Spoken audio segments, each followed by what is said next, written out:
बिस्मिल्लाहिर्रहमानिर्रहीम, अस्सलाम वालेकुम। हमारी शरेयानें जो हैं वो खून दिल से लेके जिस्म के मुख्तलिफ हिस्सों को पहुंचाती हैं। ये बिल्कुल एक वैक्यूम क्लीनर की तरह काम करती हैं। ये साफ खून को लेके जाती हैं और गंदे खून को लेके दोबारा वापस आती हैं। अगर इनमें रुकावट आ जाए तो खून उस हिस्से को नहीं पहुंच सकता, जिसकी वजह से आपको हार्ट अटैक हो सकता है, फाली स्ट्रोक का अटैक हो सकता है, आपको लिम्फ इस्कीमिया हो सकता है। और इसके अलावा और बहुत से मसले मसाइल हैं। आपको अगर निज़ाम की नालियों को जो है वो खून नहीं पहुंच रहा, आपको मजेंटेरिक इस्कीमिया हो सकता है। तो बहुत सारे मसले मसाइल जो हैं वो हो सकते हैं अगर आपकी शरेयानों के अंदर क्लॉट आ गया। तो हर बंदा जो है वो ये सवाल करता है कि जी, जब भी हम डॉक्टर के पास जाते हैं तो डॉक्टर 8-10 गोलियां लिख देते हैं कि जी ये खून पतला करने वाली, कि इनसे जो है आपके खून के जो क्लॉट है वो खुलना शुरू हो जाएंगे और ख़त्म होना शुरू हो जाएंगे। आज की इस वीडियो में मैं आपको वो कुदरती तरीके बताऊंगा कि किस तरह वो कुदरती तरीके या खुराक इस्तेमाल करके आप अपनी शरेयानों को ना सिर्फ साफ कर सकते हैं, बल्कि अगर आपके क्लॉट बन भी गए हैं तो आप उनको घुला भी सकते हैं, ख़त्म भी कर सकते हैं और अपनी जो नॉर्मल लाइफ की रूटीन है वो वापस ला सकते हैं।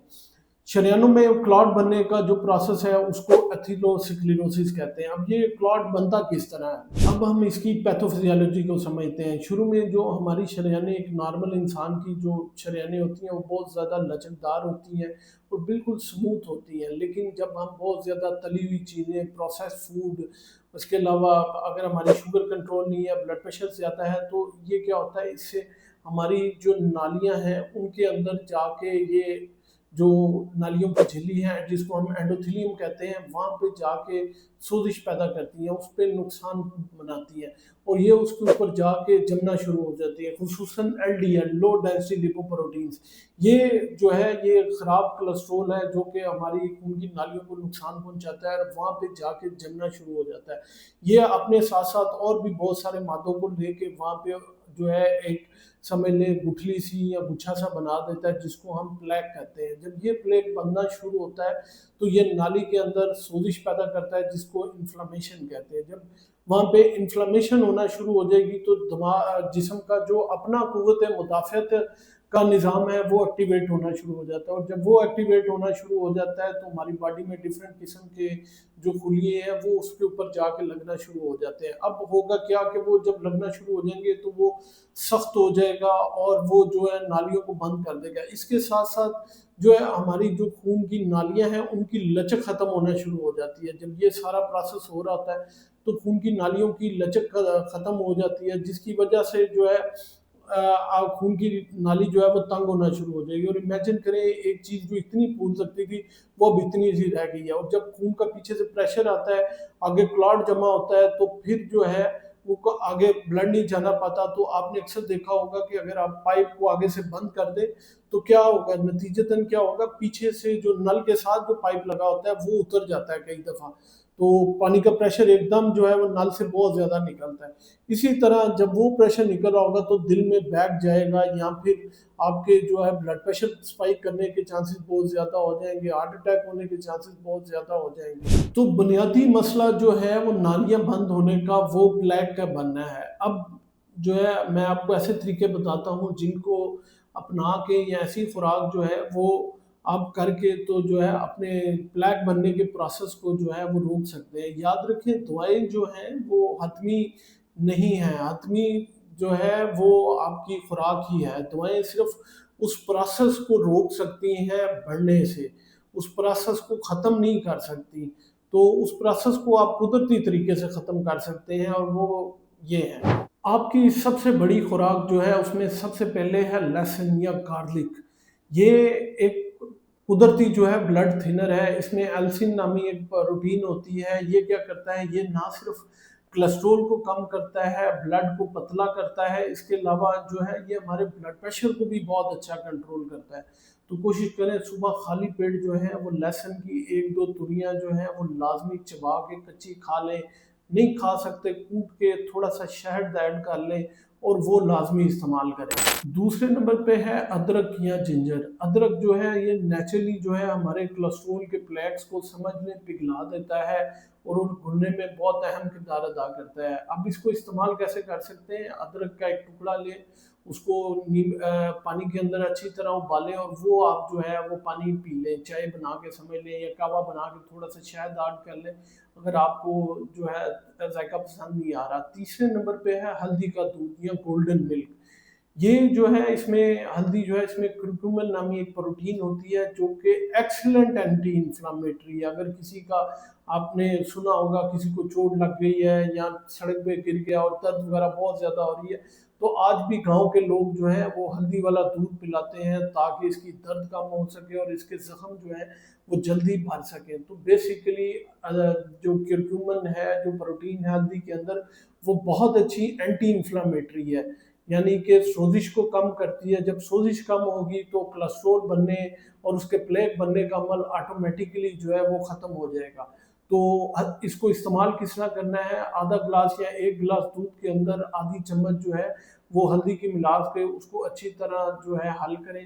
के साथ आप थोड़ा सा ना काली मिर्च लाजमी इस्तेमाल करें क्योंकि इससे ये जुज़्वे बदन जो है वो बहुत अच्छा बनता है। चौथे नंबर पे है सेब का सिरका या एप्पल साइडर विनीगर। ये बहुत अच्छा जो है कोलेस्ट्रॉल प्लेक को ख़त्म करता है क्योंकि ये एक तेज़ाब है, और इसके अलावा ये जो है सोजिश को बहुत अच्छा कंट्रोल करता है। इवन कि वो लोग जिनको आर्थराइटिस है, जोड़ों की दर्द है, इसके अलावा ये आपकी इतना अच्छा जो है आपकी नींद को बेहतर करता है कि आप जब नींद में होंगे तो आपका जिस्म रेस्ट में होगा, और रेस्ट में होगा तो इन्फ्लामेशन ऑटोमेटिक कंट्रोल होगी। जो कार्टिसोल हार्मोन है जो सोजिश पैदा करता है वो ऑटोमेटिकली कम होना शुरू हो जाएगा। तो एप्पल साइडर विनीगर को इस्तेमाल करने का तरीका ये है कि रात को सोने से पहले आप हल्का सा नीम गर्म एक पानी का गिलास लें।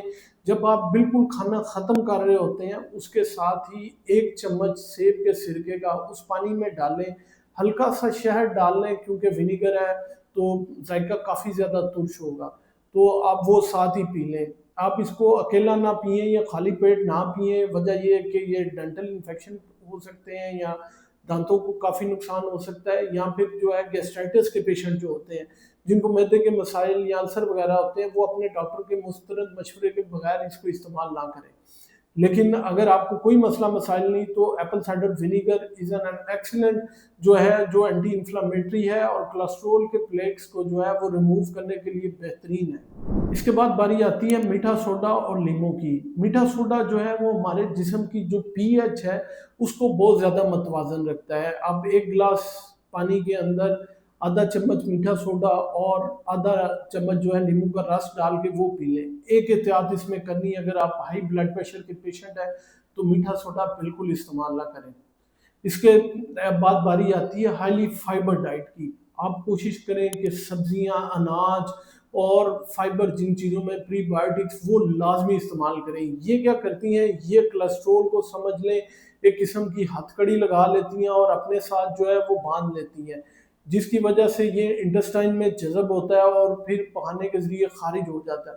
तो फाइबर डाइट का इस्तेमाल जो है वो भी बहुत ज़्यादा ज़रूरी है इन जो है कोलेस्ट्रॉल के प्लेग को ख़त्म करने के लिए। फिर बारी आती है ओमेगा 3 फैटी एसिड्स की। इनमें जो है अखरोट है, अलसी के बीज हैं, नट्स है, आप ये काजू हैं, बादाम है, ये चीज़ें, मछली है, ये चीज़ें लाजमी इस्तेमाल करें। ये इतना अच्छा जो है कोलेस्ट्रॉल कंट्रोल करती हैं कि जो है आप, और इसके अलावा इनके को के अगर आप पेशेंट हैं तो अलसी के बीज जो हैं ये लाजमी इस्तेमाल करें। ये जो है सुबह खाली पेट रात को भिगो के रख दें, आधा चम्मच सुबह या तो दही में डाल के खा लें या दूध में डाल के या फिर वैसे चबा लें उसको निचोड़ के। इससे ओमेगा 3 फैटी एसिड्स मिलेगा जिससे ना सिर्फ आपके कोलेस्ट्रॉल के प्लेग खत्म होंगे बल्कि इन्फ्लेमेशन भी जो है वो हमेशा के लिए खत्म हो जाएगी। फिर बारी आती है वर्जिश की। एटलीस्ट 30 मिनट्स डेली जो है वो आप ब्रिस्क वॉक लाजमी करें या फिर एरोबिक एक्सरसाइज जिसमें साइकिलिंग है, जॉगिंग है, ये लाजमी करें। इससे एक तो खून की रवानी जो है सारे जिस्म में चलती रहती है, आपका दिल बहुत अच्छा काम कर रहा होता है और शरीयाने जो है हरारत क्योंकि जिस्म में पैदा होती है तो शरेयानें जो हैं वो ज़्यादा खुली रहती हैं। फिर आपने अपनी तर्ज़ ज़िंदगी में कुछ तब्दीलियाँ ला के आनी है। अगर आप तंबाकू नोशी करते हैं या अल्कोहल इस्तेमाल करते हैं तो उनको फ़ौरन तर्क कर दें। अगर आप जंक फूड और प्रोसेस्ड फूड बहुत ज़्यादा इस्तेमाल करते हैं, उसको फ़ौरन तर्क कर दें। लेट नाइट खाना जो है वो बिल्कुल तर्क कर दें। आप इंटरमिटेंट फास्टिंग करें, 10-11 घंटे का रोज़ा रखें और उसके बाद हल्का-फुल्का खाना शुरू कर दें, या फिर सारे-सारे दिन में थोड़ा-थोड़ा खाएँ ताकि जो है वो खाना ठीक तरह से हज़म हो सके और नालियों को ठीक तरह जो है ज़्यादा काम ना करना पड़े दिल को। इसके अलावा जो है आपने तनाव को ख़त्म करना है। अगर आप टेंशन में हैं तो फिर भी जो है आपकी नालियाँ ठीक तरह से काम नहीं करेंगी और प्लेग बनते रहेंगे। तो इसके लिए आप मुराक़बा कर सकते हैं, मेडिटेशन कर सकते हैं, थोड़ी देर खड़े होके लंबे-लंबे साँस लें, ताज़ा हवा में, उससे भी जो है आपका टेंशन जो है वो बहुत बेहतर होगी। और आखिर में आपने अपनी नींद को बहुत ज़्यादा इम्प्रूव करना है। कोशिश करनी है 7-8 घंटे की रात की नींद जो है वो लाज़मी लेनी है। ये नहीं करना कि जी 3 घंटे रात को सोता हूँ, 3 सुबह सोता हूँ, 3 दोपहर को सोता हूँ। इससे जो है आपका कार्टिसोल हार्मोन जो है वो बढ़ेगा, जिसकी वजह से सोइश होने के चांसेस, इन्फ्लेमेशन होने के चांसेस और प्लेग बनने के चांसेस बहुत ज़्यादा होंगे। एक बात याद रखें कि ये कुदरती तरीके हैं, ये कोई जादू-टूना नहीं है कि रातों-रात आपको जो है फ़र्क पड़ जाएगा। ये बिल्कुल आराम से फ़र्क पड़ेगा। और ये किसी बीमारी का मुस्तकिल इलाज नहीं है। अगर आपकी शरेयानें जो हैं वो मुस्तकिल तौर पे बंद हो चुकी हैं, या फिर आप ट्रिपल वेसल डिजीज़ के पेशेंट हैं, या फिर आप जो है वो पल्मोनरी एम्बोलिज़्म, या फिर जो है वैसे थ्रोम्बस जो है वो टाँग में बन चुका है, तो आपको कलीदी जो किरदार है वो जो है वो अपने मुस्तनद डॉक्टर के मशवरे के बगैर आप दवाई और ये तरीके इस्तेमाल ना करें, बल्कि उनसे जाके मशवरा करें और जो वो एडवाइस करें वो करें। उम्मीद है ये मालूमात आप लोगों के लिए बहुत फ़ायदेमंद साबित होगी। अपना और अपने प्यारों का बहुत सा ख्याल रखिएगा, दुआओं में याद रखिए।